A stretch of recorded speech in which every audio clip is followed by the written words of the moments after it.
it's Mary. So I thought I hit record while class was going on today, and apparently I did not. And I need to check that better. So I'm just going to go over what we went over in class and kind of set you up for this week. So again, if you want to join class live, you can click this button at 10:30 every Monday, 1 o'clock every Monday afternoon, and join us in the classroom. So that's a great way to do it. And you should have already gone through all the LP0 stuff. And today we are working on Learning Plan 1, an Introduction to Project Management. So before you watch this video, make sure that you are doing these two videos for sure and kind of getting an overall idea of what we're covering this week. And the next thing to do is to download this initiation phase note-taking guide. So we are going to be using that. Today, we are talking about the project cycle, but specifically the initiation phase. So that introductory video kind of goes through this page of the note-taking guide as far as what all the different parts of the project cycle are, starting with the initiation phase, which is where we are determining our goals, our resources, the scope of the project. And then next week, we're going to move into this planning phase of the project management cycle. And this is where we get the really specific stuff. So between initiation and planning, to us, a lot of these things that we do in the initiation phase are really similar to what we would normally talk about as planning a project, but it's different in like quote-unquote project management world. So the terminology that we use around this, the stuff that we're doing this week, is all in the initiation phase. The planning phase is going to be things like determining exactly what tasks need to be done, what order they need to be done in, and who's going to do what. And then when you execute it, you're actually doing it, the project, you're doing the work behind it. And all the time, the project manager is monitoring and controlling to make sure that the plan is on time, on budget, and includes all the things that we said it was going to include in the initiation phase. And then closing the project is when you actually deliver it. So that is all kind of reviewed in here. And as far as this handout goes, you can print it out for yourself and kind of just take notes on it as you need to be. This is just kind of some summary stuff, and we're going to be using it a little bit next week as well. So you can look at that. And then we talked about this concept of the triple constraint. So if you watched our video, we talked about the time as far as what the overall timeline is for the project, when the major due dates and milestones are, the cost of the project, the overall budget for the project, and then the overall scope of the project, which is everything that's included in the project and also what's not included in it. So we did a little exercise, and I apologize that I didn't record this.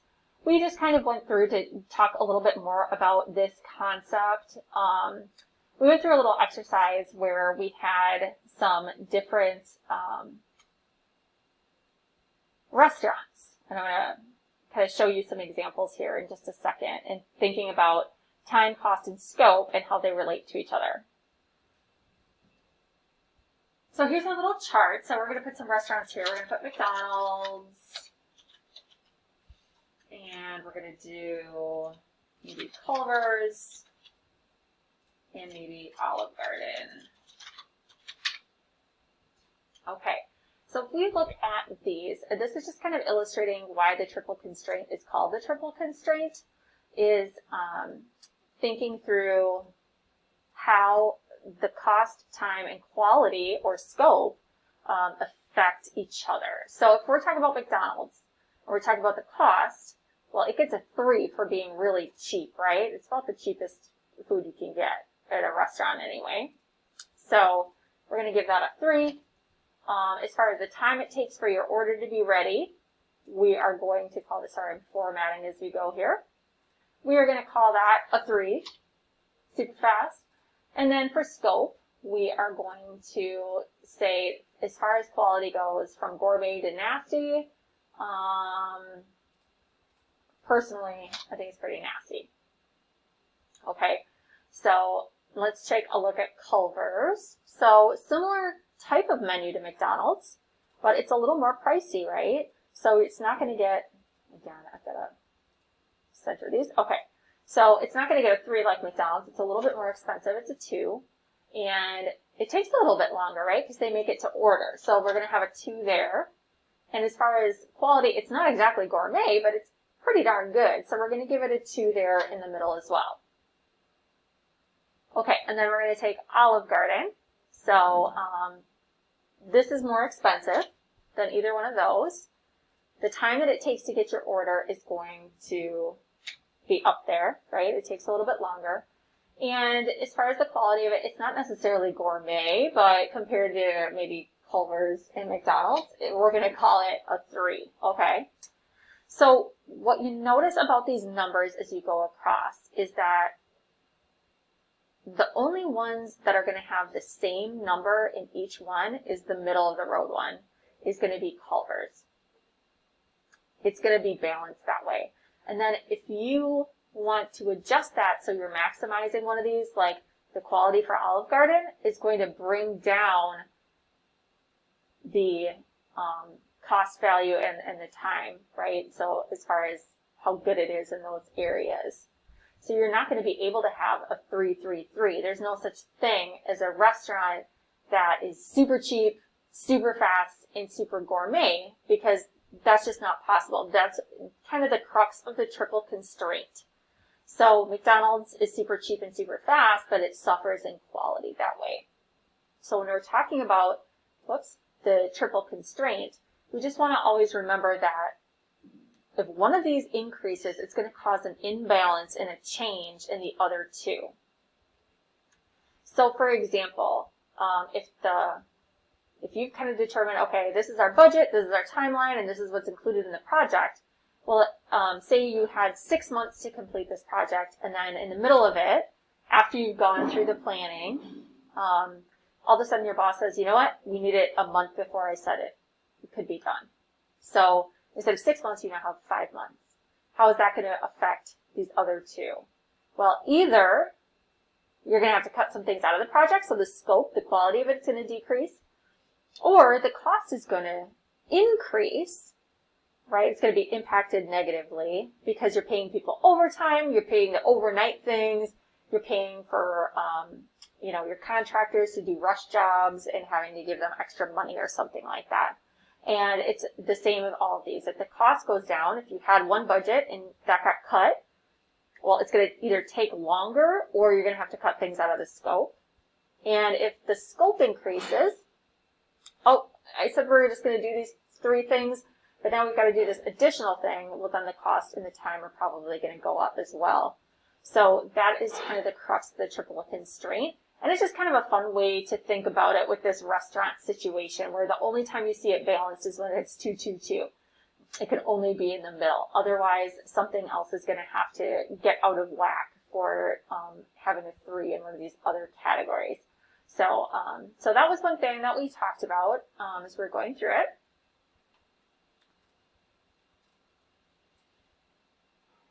And that should be highlighted for you in that triple constraint video. So let me know if you have any questions on that. And then the other thing that we talked about is that if you've already planned out the project and you've started executing it and all of a sudden things start getting added to it, that's what we call scope creep. So that scenario that I just said where, but guess what? We're going to have to do this. Guess what? We're going to have to do this.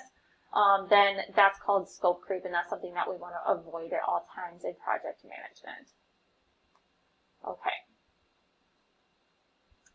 So the next page is this initiation phase checklist, and this just kind of goes along with everything that's included in the initiation phase. The first thing we want to do is determine our project goals and our driving challenge. Actually, our driving challenge and then our goals. Our resources and constraints. What do we have on hand that we can use, and what else are we going to need? And then what constraints are there to it? Our scope, what it has to be included and what is not included. And then our stakeholders. So who is it going to impact? Who's going to determine success? And who do we report progress to? So this is the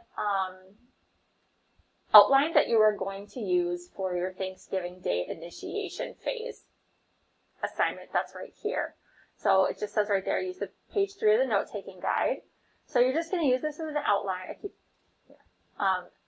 You're going to use this as an outline and put some notes there. And one thing that we did in class today is we did an example using the office moving scenario. So if you go to this office moving scenario and read through it, this is what we did. So if you have to kind of put yourself in the shoes of being the office administrator for a medium-sized law firm in Sheboygan.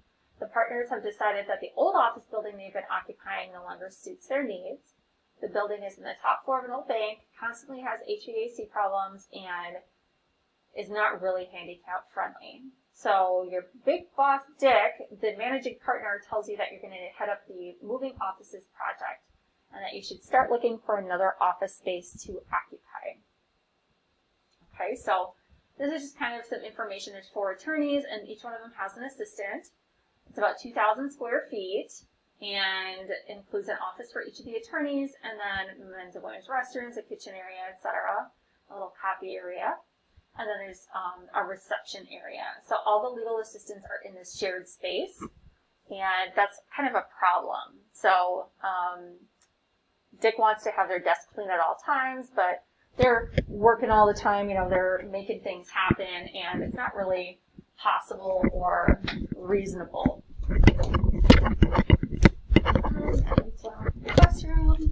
There we go. And it gives you the cost for the present lease.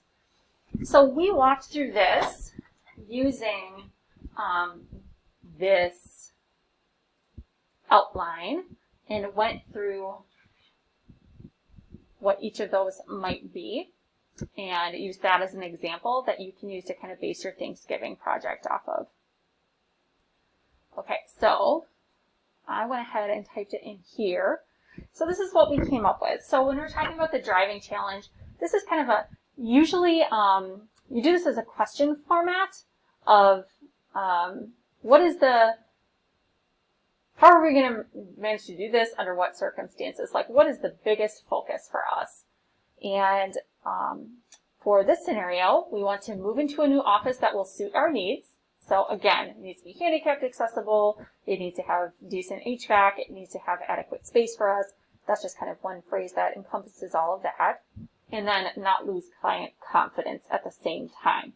Like, that's the biggest thing, is that we need to make sure that it's not impacting our ability to work with our clients. So that's our driving challenge. And so you'll do the same thing for your Thanksgiving Day. You know, kind of narrow it down to like one question or statement of what's the overall kind of general goal for the project. That's what your driving challenge is going to be. And then we have specific measurable and observable goals based off of that driving challenge. So we want to think about goals in terms of time requirements. And we just did an example together as a class and figured out, okay, well, maybe we have a certain move-in date, no later than November 15th. That's our timeline. And then we talked through cost requirements. So there's quite a few actually in this office moving scenario. We've got the overall cost for the new lease, and we just put an example number in there that we discussed in class. But there's other costs that are involved as well. It's not just the cost of the new building, it's the cost of the moving expenses. We just put a number in there. And then the cost of any new furniture that might be required if we have a bigger conference room. Well, maybe our conference room table doesn't fit or something like that. So we put a number in there as well. And then down here for our scope requirements for the goal. So time, cost, and scope are 3 parts of our triple constraint. The product requirement and method requirements. So this is going to be on your quiz. And it's another way to think about your scope. So the product is the new leased space, right? The size, the number of rooms, the amenities. Again, we want it to be handicapped accessible. It's got to have men's and women's restrooms. It's got to have a kitchen area. It's got to have a copy room. It's got to have some private areas for those paralegals to work with the sensitive documents and things like that. So that's the product that we want to get to. The method requirements is is the scope of actually doing it. So how are we doing it? Well, we want to be able to move without disrupting our client relationships, because that was our driving challenge. So we want this move to interfere as little as possible with actually running our business, right? So another way to look at this, going back to our restaurants, oops, where are they? Here we go. Is we just talked about the overall quality. Well, we could think about, if we're just comparing McDonald's and Culver's, a product scope would involve the food itself. They're both serving hamburgers, right? But that Butterburger's got a higher quality meat. It's maybe you can get it medium rare. It's a better bun. You've got like fresher ingredients and things like that. That would be a product part of the scope. But there's also this method part of the scope. And that would be more like the courtesy of the staff, the cleanliness of the space in the restrooms. It's kind of the how the food is being delivered, right? Is it orderly? Is it kind of an experience? If you think about like a really high-end restaurant, that experience that you have with the wait staff and how well they know the menu and the specials and things like that, that would be more of a method requirement. So that's what we're talking about here. So this is just kind of two different ways to think about the scope, because sometimes this matters just as much as this. When you think about running this law firm, you want to make sure that this move doesn't turn into a huge disruption. So, and another way to think about that is like, okay, if you were charged with doing this from your boss and you found the perfect building to move into and it totally fit your budget and you could move in by the due date and it's got exactly what you need in terms of the space of it and everything like that. But while you were moving, everything got messed up. Files were lost. Clients were calling and they couldn't get a hold of anybody.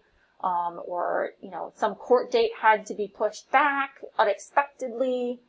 Then your boss probably still wouldn't be happy, even though you got the overall product that you wanted. So I hope that makes sense. During the video, it was kind of funny because there's a lot of construction going on campus right now. And there was like this loud banging noise the entire time we were trying to have class. So that was my example is, if you're having a construction project on your college campus, to build a new office space for your business and technology instructors, the size and the number of cubicles and the space available and the copy machine area and everything like that would be part of the product requirements, but maybe the method requirement would be the noise of the construction does not disrupt class, right? So that is an example of the product versus method. And there are a couple questions about that on your Kahoot quiz and also on your quiz for this week. For your Thanksgiving Day, you're going to want to, and you can kind of just have fun with it and make it up a little bit. You can use a realistic version of what your family Thanksgiving is like, or you can have a little bit of fun with it. I had a student last year who said that, DJ Khaled was going to play at their Thanksgiving party or something like that. But you want to think through your goals in terms of the time requirements. So eating no later than 5 p.m. on Thanksgiving Day, or maybe you're one of those families that, everybody goes to their in-laws on the day of, but then you have Thanksgiving together on Saturday or something like that. Cost requirements, maybe kind of overall budget considerations for the total cost that you're going to pay out. And then the product requirements as far as like all the tasty dishes you're going to have. And then the method requirements are that, there's going to be a beautiful tablescape or something like that. So something to think about. Okay, resources and constraints is our next piece of our initiation phase that we need to think about. So our resources are who and what you can use to get the job done. Okay, so you want to be thinking through what do you already have on hand that you can use, who can be a resource to. And for our office moving scenario, we talked about, there's a lot of people that work in this office, but as far as like packing up boxes and prepping things, those attorneys are going to be busy with actually keeping the the firm running, you know, and working for the clients. So maybe as you're discussing this with your boss and having that first meeting about it, you're asking, okay, well, could I have some of the time of one of these other paralegals to help me, you know? So maybe it's Betsy. Maybe she has a lighter workload than everybody else, or Paul's going on vacation or something like that, and she's going to be available to help you with some of these tasks. And you'd want to define that too. You know, it could be the week of the move, or maybe Betsy devotes, you know, 10 hours a week to the overall project and helps you with it and is kind of your right-hand person. But you'd want to talk about those expectations with your boss at the outset. We decided we would need a moving truck and crew, and you would also want to think about, you know, asking the other staff members, hey, does anybody have a pickup truck that we could use? So maybe we could, you know, start moving some things over to the new place ahead of time, and maybe then we would reduce the time that we had to rent a U-Haul or something like that. So that would be something to think about. Whether you need a moving crew or you guys are just going to do it yourselves. So, and in this case, everybody's working full-time at this office, so maybe you do have to hire a moving truck and crew and get a hold of them. Maybe you need some storage. You know, there's sensitive documents that are on hand and computers with sensitive client information at the office. So maybe in order to facilitate the move, you need to have a storage facility. And maybe that means that you're going to rent one. Or maybe it means that somebody has additional space at their personal residence, one of the partners or something like that, where you can temporarily move a few of the boxes in the meantime so that that's kind of underway and out of the way. And finally, you know, if you're going to need help setting up your computers and your phones and things like that on the other side, maybe you need some help from an IT crew for that. You maybe need to hire a company out for that. Or maybe there's somebody on the staff that has that skill set that you can use. So these are the things that you're going to think about in this resources category. Okay, and the other piece of this is the constraints. What can't you do? So this is something that you really want to establish at the outset in this initiation phase so that you don't waste a lot of time going down a certain route that it ends up isn't appropriate for the project. So in the office moving scenario, well, our fake office, is in Sheboygan. And so maybe there's some constraints around where the new office is located. Maybe, you know, does it have to be in the city proper? Can it be out in the country? Or does it have to just be within a certain geographic radius? You know, we probably don't want, if our firm is in Sheboygan and we have clients in Sheboygan, we probably don't want to move to Kiel or Two Rivers or something like that. But maybe Sheboygan Falls is okay. So we want to establish that on the constraint side. We can't lose space in this scenario. We need our new office to be as big or bigger than our current office. And maybe this is a constraint. We don't want to lose money more than 48 hours of time that the office would normally be open. So in other words, if the office is open 5 days a week normally, maybe the constraint is, well, we can't shut down for a whole week. You can shut down for about 48 hours. So maybe we can close the office Friday and Monday. So we work up until 5 o'clock on Thursday afternoon, and then we're open at the new location and ready for business on Tuesday morning or something like that. Maybe that's a constraint around it. So for your Thanksgiving Day, you're going to think about these resources. Who and what can you use to get the job done? This, I think, is really natural for this Thanksgiving scenario. I think this is something that a lot of families go through. They're going, you know, Mom's got that big roaster that I'm going to need because I don't have one. Or Billy Bob's got the deep fryer that we use for the turkey. Or crock pots, or serving spoons, or, you know, fancy dishes and linens and things like that. You know, who's got what and what can we kind of bring together and use. And maybe the resources are something like extra hands on deck. So maybe the kids can help, you know, set the table and set up tables and things like that. Or so-and-so's got to go, you know, we need somebody to go pick up grandma at the airport. We've got extra drivers or something like that. So that might be something to think about in your resources section.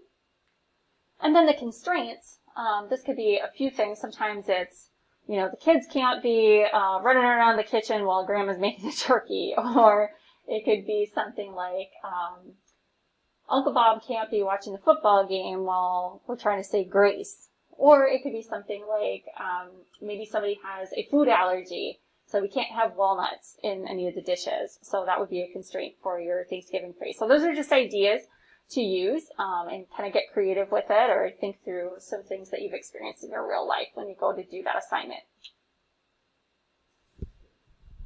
And okay, scope. So this is what is included and what's not included in our project. So we want to make sure that we have a clear understanding in this office moving scenario particularly of what is everything that's going to be expected of us and what can be left off the table, because you don't want to assume things either way, right? So what has to be included: that we're moving to a space with reliable HVAC, handicap accessible, private offices for staff, kitchen, under $20 a square foot, restrooms, copy printer area, new conference room furniture. So a lot of these were already established beforehand. We started thinking of this back when we were doing our project goals. And you could go back and revise them and things like that. But now that we get to talk about it, Dick, the boss, said, you know what, this is a good time to get new conference room furniture while we're at it. So that's going to be part of your job in this project, is actually finding and pricing out some conference room furniture, making sure it fits in the new conference room, and probably getting rid of the old conference room furniture as well. So that's all stuff that's included in your job for you being the project manager of this scenario. And then we also want to figure out what's not included. No new technology. We're not buying new computers right now, so don't worry about that. We're going to take everything we got and move it over there. We're not getting new desks for the paralegals. We're going to do that next year. So it kind of frees you up in the sense that now you don't have to worry about that piece. And sometimes it's kind of a bummer because maybe you really wanted to do desk as a paralegal at the firm or something like that as well. But at least you know from the outset what's going to be included, because it's going to affect your timeline and it's going to affect your budget, right? It all goes back to that triple constraint. So for you, for your Thanksgiving Day, what does that include? And there might be some things for your family's Thanksgiving that it's just not Thanksgiving without blank. That's some things to be included. So I give the example that my husband is a Detroit Lions fan and they always play on Thanksgiving Day. So for him, it's not Thanksgiving unless he gets to watch the Lions and take a nap. And I'm not kidding right now. That's my husband's definition of Thanksgiving. Maybe your family doesn't like turkey, so maybe that's not included. We don't have to do that. Or maybe Aunt Bess always brings over that Jell-O mold that nobody eats. So that could be something you would want to uninclude. So you just kind of think through those things. Maybe for some families, in order for it to be Thanksgiving, it's got to be the best tableware in silver and china and a beautiful tablescape, and a certain list of people, has to be there, and you have some traditions that have to be included in that scope. And maybe that's not the case for other families. Maybe other families is fine as long as we're getting together and having turkey. We can have paper plates, we got the china, and we got plastic silverware and stuff like that, and that's totally fine. So that would be not included in somebody's Thanksgiving Day. So think about those things. What are those traditions that have to be there and what does not have to be there, or what is part of it that you are not responsible for planning? So maybe Friday and Saturday, events that are going to go on then, you are not planning those things, or something like that. So something to think about there. And then finally, we've got our stakeholders. So when we're talking about stakeholders, it's all the people involved in the project. And we've got three questions here to think through. First is who's going to be impacted. And in our office moving scenario, we decided that because our project scope statement was, how do I get out of here? Our driving challenge statement was, how do we move to a new office that'll suit our needs and not lose client confidence? that one of the biggest considerations that we have as far as people is our clients, and making sure that the impact to the services that we provide them are as little as possible. Obviously, the staff is going to be impacted by this move, both in the moving process and then, whether or not the new office space is acceptable to them. And then we kind of thought of some interesting ones. Other people that are going to be impacted that we need to coordinate with throughout the project are the landlords, the current leaseholder, and then the one that we are going to. So those people will, need to be people that you're talking with and coordinating things with. Also the neighboring businesses, things like, parking a big moving van in the parking lot and, taking up that space and, just letting them know about that, or whether when you move in, if you're going to be making a lot of noise and you want to let them know, those sorts of things. And then because we are a law firm, externally we might have to coordinate if we do have to shut down the office for a couple days and maybe people won't have access to certain things. Maybe we're going to have to block out some dates that we won't, our attorneys won't be available at court or something like that, so that we're doing our scheduling that way as well. And then we want to talk to and this is kind of like the broadest one, like who all is going to be impacted. Who's everybody who I want a little bit of weigh-in on and I want to keep in my mind that I need to be communicating with throughout this project management process. So that's the broadest one. We talked about another scenario, maybe like if you were doing a software install, like your company was getting a new software program and rolling it out across the entire company, installing it, doing user training, and things like that. A lot of times what gets forgotten is the end user of the product. Oftentimes those things are driven from the top down. Oh, this is going to be a great program. Everybody's going to love it. And it turns out it doesn't do what the users need it to do. So that's something to think about, both in who will be impacted and then also who's going to determine success, right? So the easy answer for who's going to determine success is Dick. He's your boss. He's the managing partner of this law firm, and he is the one who you're taking orders from, right? So that's kind of an easy one. But also, when you move into the new place, not only the process, so the method part of the scope, but the product itself, as far as what are the new offices, do they serve the staff's needs, right? So they are a really important piece of who's going to determine success.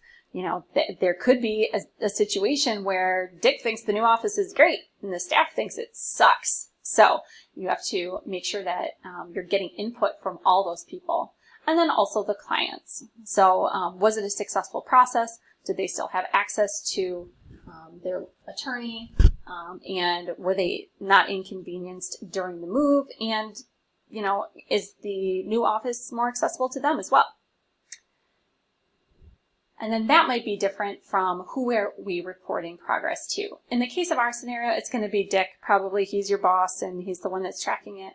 But it's important to remember that, especially if you're doing a project, like if you're being hired by another company or organization to do a project, oftentimes that person who maybe makes the phone call and hires you, the owner of the company, say if you are creating a website or something like that for a company, say you're a web designer,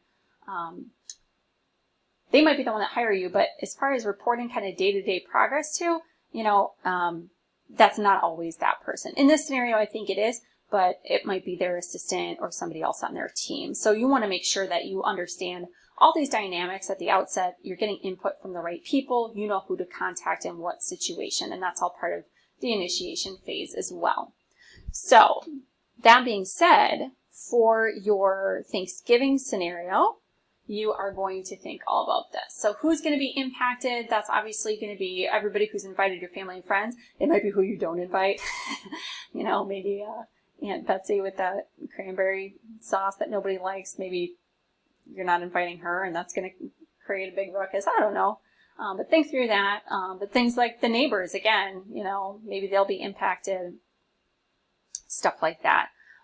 Who's going to determine success for your Thanksgiving dinner? Maybe it is everybody who's invited, or maybe, Aunt Shirley is kind of the matriarch of the family, and if she didn't like it, then nobody's going to be happy. So think through that as well, and just kind of put some notes there about those people that you identify. And then who do we report progress to? So maybe it's you. If you're planning Thanksgiving dinner, maybe it's your mom, dad, uncle, cousin, who knows, but whoever is going to be kind of getting the day-to-day updates for this project. So I went through all of these examples, and the ones that you have written down here, I actually uploaded them right here into the learning plan where it says initiation phase walkthrough from class, so you can refer to that. Keep in mind that for your homework, you can be much more detailed than I was in my example. We were just kind of taking notes as we went through in class, but I guess I would expect from you to put like a couple of notes maybe next to each one of these things, why you thought to include that or not include that, complete sentences and things like that, but it doesn't have to be like a paragraph for each one. You can do like a bulleted format for each one of these. It doesn't have to be written out in like more of an essay format. You can definitely use it as the outline format with the numbering and bullets and things like that. But, maybe something like this where it just says IT help, you would want to explain that a little bit more for me. So feel free to have lots of fun with that Thanksgiving dinner initiation phase. I'm looking for, I always get really funny ones every year, so it's always one of my favorite little assignments for this class. What else on here? And then of course our quiz. So that is open, and again, just as a reminder, because this class is on Mondays, all the assignments are due Sunday at midnight for the entire semester. So every time you get a weekly assignment, it'll be due the next week, Sunday at midnight, because class starts then on Monday. So that goes for the Thanksgiving dinner initiation phase assignment and the initiation phase quiz.